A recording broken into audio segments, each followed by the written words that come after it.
तो किसान भाइयों के लिए ये कोई बहुत मुश्किल काम नहीं है। केवल छोटी छोटी बातों का ध्यान रख के खेती करके वो अपना ये दायित्व निभा सकते हैं कि कैसे एक सस्टेनेबल खेती करें, सतत खेती जी। करें, जिससे कि धरती माता की रक्षा भी हो सके और हमारी जो अन्न जो बन मिलता है जो हमें पूरी तरह से उसकी भी पूर्ति पूरी तरफ से होती रहे। तो जी। ये छोटी छोटी बातें हैं, जैसे कि सबसे जरूरी बात है कि हमारे किसान भाई हमेशा ध्यान रखें कि जितना उर्वरक चाहिए उससे ज्यादा इस्तेमाल करने की जरूरत नहीं हो। तो ये बहुत हम्म। ध्यान में रखने वाली बात है कि एक संतुलित मात्रा में ही आप जी। उर्वरक का इस्तेमाल कीजिए। हम्म। ज्यादा उर्वरक डालने से हमारी जो जमीन है उस पे कुछ प्रभाव पड़ते हैं। बिल्कुल। एक बात हो गई कि आपको उसका इस्तेमाल अच्छे ढंग से करना है। दूसरा है कि आप ना केवल रासायनिक उर्वरक जैसे जो यूरिया डीएपी है उसके अलावा हमें ध्यान देना चाहिए जैविक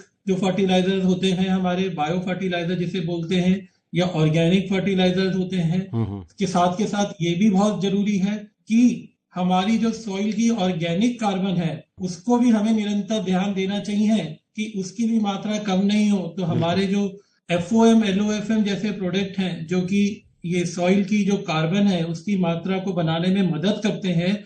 तो किसान भाइयों को चाहिए कि इन सभी को एक संतुलित और एक बैलेंस तरीके से इस्तेमाल करें, जी। जी। जिससे कि पृथ्वी का पोषण भी होता रहेगा जी। और हमारी पृथ्वी आपका जो उसका प्रदूषण है एक्सेसिव ज्यादा यूज करने से उससे भी हमारा बचाव हो पाएगा।